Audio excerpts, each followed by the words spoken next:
दोपहर के 3 बजने को आए हैं, लेकिन अभी तक इनका कोई अता पता नहीं है। ना खाने की होश है और ना ही आराम करने की। वृंदा जी बड़े बेटे महेश से कहती हैं, बेटा जरा अपने बाबूजी की खोज तो कराओ। देखो 3 बजने को आया है, तुम्हारे बाबूजी अब तक खाना खाने नहीं आए हैं।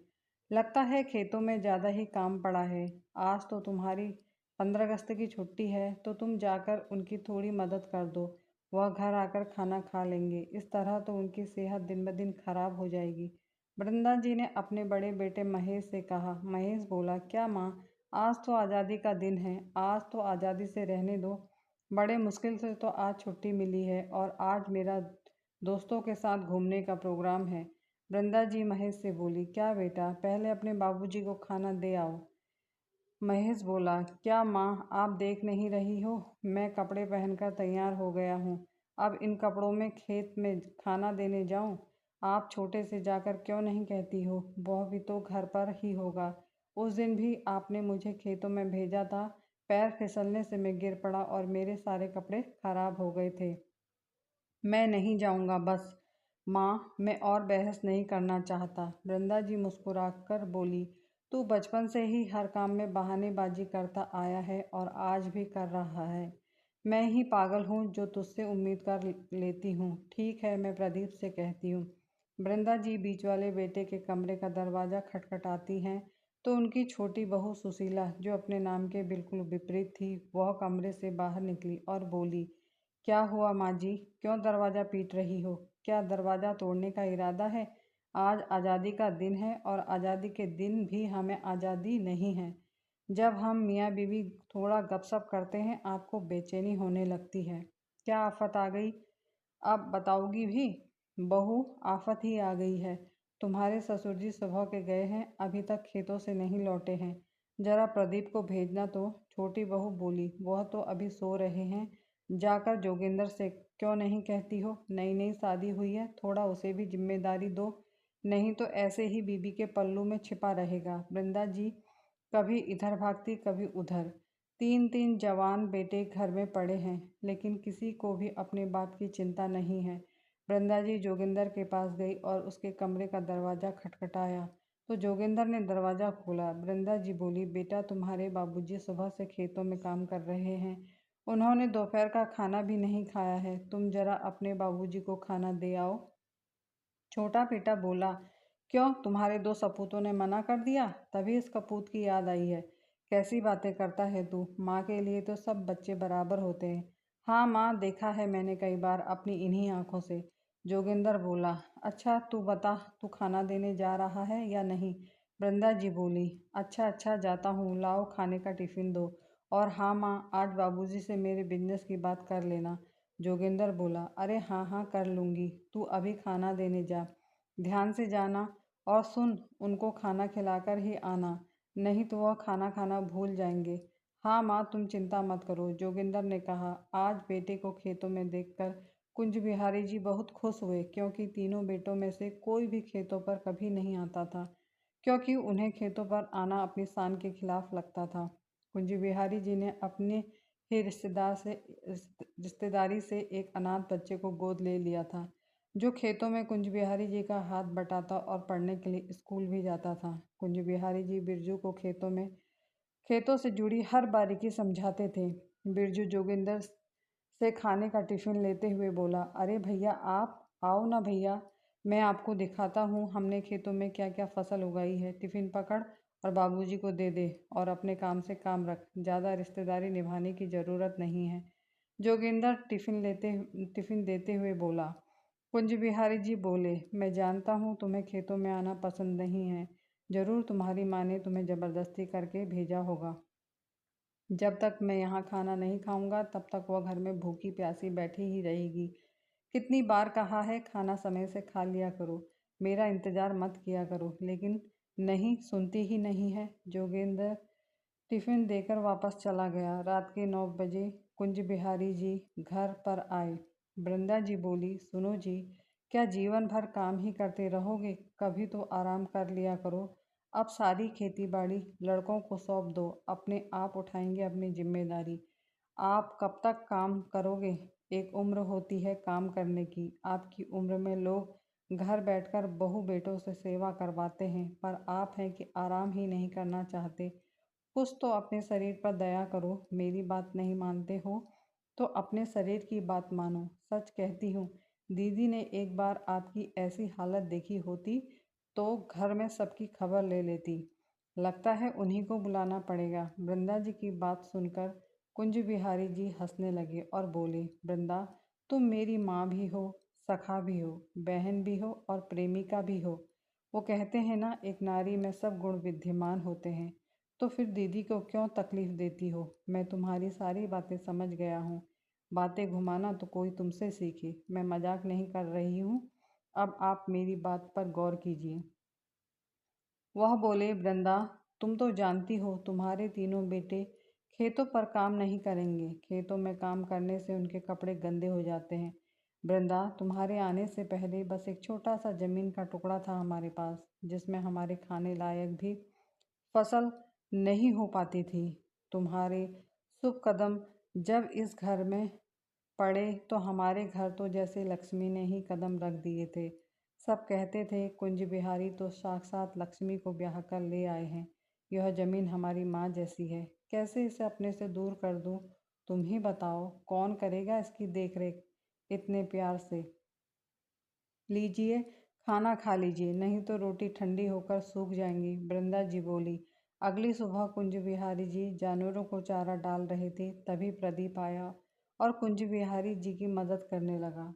कुंज बिहारी जी हैरानी से उसे देखकर बोले, क्या बात है बेटा, आज सूरज पश्चिम से कैसे निकल आया? अगर तुम्हें मुझसे कुछ चाहिए तो साफ साफ कहो। प्रदीप बोला, हाँ बाबूजी, मुझे आपसे बहुत ज़रूरी बात करनी है।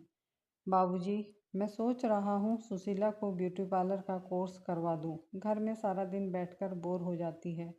अगर घर से बाहर जाएगी तो थोड़ा कुछ सीख भी लेगी। फिर उसके लिए एक पार्लर भी खुलवा देंगे और घर में चार पैसे भी आ जाएंगे। कुंज बिहारी जी बोले, ठीक है बेटा, करवा दो बहू को ब्यूटी पार्लर का कोर्स। कहाँ से करवाऊँ बाबूजी? मेरे पास इतनी रकम भी तो नहीं है। अगर आप थोड़ी मदद कर देंगे तो उसका कोर्स भी हो जाएगा और पार्लर भी खुल जाएगा। प्रदीप हिचकिचाहट से बोला, कितनी रकम लग जाएगी? कुंज बिहारी जी ने पूछा। ज़्यादा नहीं बाबूजी, बस 10-12 लाख रुपए लग जाएंगे। अगर कुछ कम ज़्यादा हुआ तो बाद में देख लेंगे। कुंज बिहारी जी ने प्रदीप को बैंक से 12 लाख रुपए निकाल कर दे दिए। जब यह बात महेश और विनीता को पता चली तो महेश और विनीता सोचने लगे कि हम बाबूजी से किस बहाने पैसे मांगें। महेश के दिमाग में एक आइडिया आया और वह बोला, हम ठीक 1 महीने बाद बाबूजी से पैसे मांगेंगे, नहीं तो बाबूजी को शक हो जाएगा। ठीक 1 महीने बाद महेश कुंज बिहारी जी के पास गया और बोला, बाबूजी, निखिल का एडमिशन अच्छे कॉलेज में करवाना है, लेकिन रुपए बहुत लग रहे हैं और मेरे पास इतनी रकम नहीं है। अगर आप चाहें तो अपने पोते का एडमिशन अच्छे कॉलेज में करवा सकते हैं। क्या आप मेरी थोड़ी मदद नहीं करेंगे? आधा मैं लोन निकाल लूँगा। कुंज बिहारी जी बोले, लगभग कितना पैसा लगेगा निखिल के दाखिले में?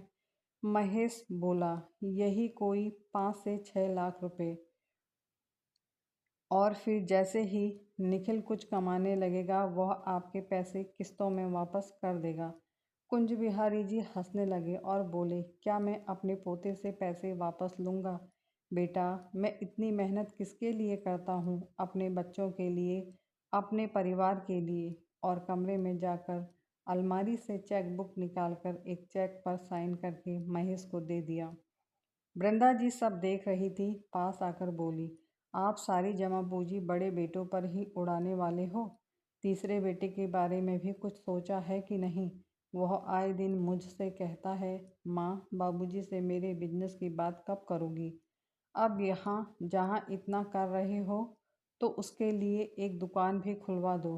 कुंज बिहारी जी बोले, वृंदा, बस फसल कटने दो, फिर उसकी दुकान भी खुलवा दूंगा। फसल कटी और जोगिंदर के लिए दुकान भी खुलवा दी। अब कुंज बिहारी और ज़्यादा मेहनत करते। वृंदा जी को भीतर ही भीतर कुंज बिहारी जी की चिंता खाई जा रही थी। इसी वजह से उनका बीपी हाई रहने लगा और तबीयत खराब रहने लगी।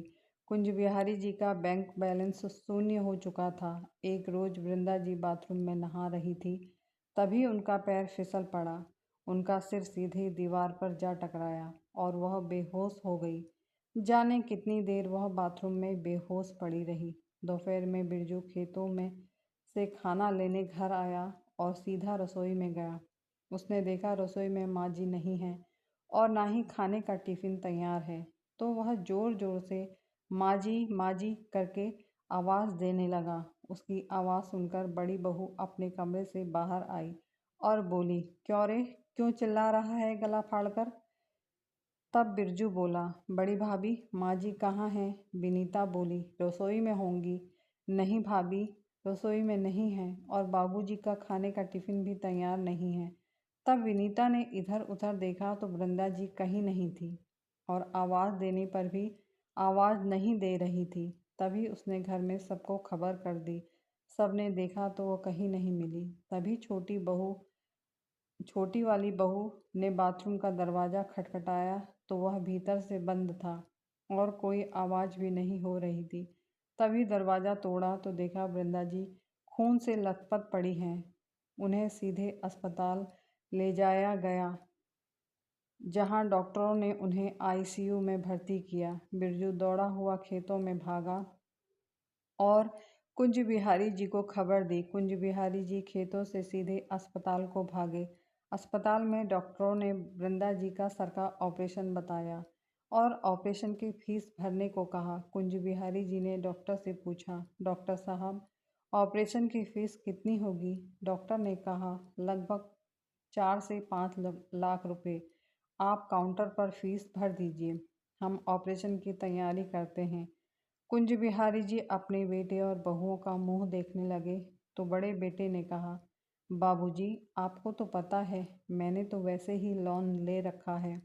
मझले बेटे ने कहा, बाबूजी आपको तो सारा हाल पता है, जितना पैसा था सब सुशीला के कोर्स में लगा दिया। अब रहा जोगिंदर। जोगिंदर बोला, बाबूजी आपने तो मुझे सिर्फ दुकान खरीद कर दी थी, कोई नगद तो दिया नहीं था। कुंज बिहारी जी को पता चला कि अपने पास रुपए पैसे जरूर रखने चाहिए, जाने कब उनकी ज़रूरत पड़ जाए। तभी बिरजू दौड़ा हुआ आया और उसके हाथ में एक छोटी सी पोटली थी, जो वह कुंज बिहारी जी को देकर बोला, बाबूजी माँ जी का इलाज करवाइए। यह रहे कुछ पैसे जो माँ जी मुझे तीज त्योहार पर दिया करती थी, मैंने संभाल कर रखे हैं। बिरजू को देखकर कुंज बिहारी जी की आंखों में आंसू आ गए। तभी उन्हें अपने मित्र राम शरण का ध्यान आया। उन्होंने बिरजू को कहा, बेटा जल्दी से राम शरण काका के पास जाओ और उनसे कहो बाबूजी ने याद किया है। कहना बाबूजी आपको अस्पताल में 5 लाख रुपए लेकर बुला रहे हैं। बिरजू दौड़ा हुआ गया और राम शरण जी को सारा किस्सा कह सुनाया। राम शरण जी सीधे अस्पताल पहुँचे और अस्पताल की फीस जमा करवाई। राम शरण जी और कुंज बिहारी जी ऑपरेशन रूम के आगे खड़े थे।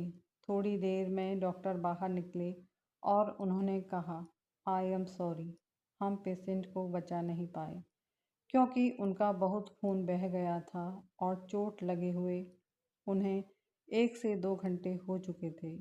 अगर आप पहले उन्हें अस्पताल ले आते तो शायद उन्हें बचाया जा सकता था। यह सुनकर कुंज बिहारी जी पर तो जैसे वज्रपात ही हो गया।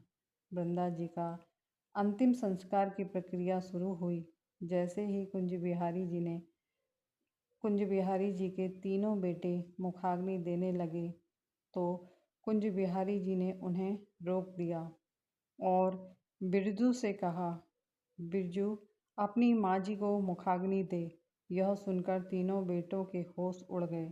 वृंदा जी की तेरहवीं के बाद कुंज बिहारी जी ने अपने तीनों बेटों को बुलाया और कहा, अब तुम सब लोग अपना अपना ठिकाना ढूंढ लो क्योंकि मैं इस मकान और ज़मीन को बेच रहा हूँ। यह सुनकर बेटे और बहुएं आंखें फाड़ फाड़ कर कुंज बिहारी जी को देखने लगे। बड़े बेटे महेश ने कहा, क्या मतलब बाबूजी? कुंज बिहारी जी ने कहा, मतलब यह है कि मैं अपनी सारी संपत्ति बेच रहा हूँ। इतना सुनते ही तीनों बेटे बोले, बाबूजी आप ऐसा कैसे कर सकते हैं? कुंज बिहारी जी बोले, जैसे तुम कर सकते हो अपनी माँ के साथ और अपने पिता के साथ। बहुएं कुंज बिहारी जी के आगे हाथ जोड़कर गिड़गिड़ाने लगी, बाबूजी अगर आप हमारे बारे में नहीं सोचेंगे तो और कौन सोचेगा? कुंज बिहारी जी ने कहा, यह मेरा अंतिम फैसला है। कुंज बिहारी जी ने अपना मकान और ज़मीन बेच दिया। उसमें से उन्होंने एक हिस्सा बिरजू के लिए निकाला और दूसरा हिस्सा अपने पास रखा।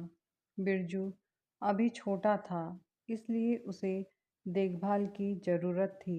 जैसे ही बिरजू बड़ा हुआ तो कुंज बिहारी जी उसको सब कुछ सौंप कर वृद्धाश्रम चले गए, जहाँ वह आज अपने ही जैसे संगी साथियों के साथ जीवन व्यतीत कर रहे हैं। दोस्तों, ऐसा ही होता है।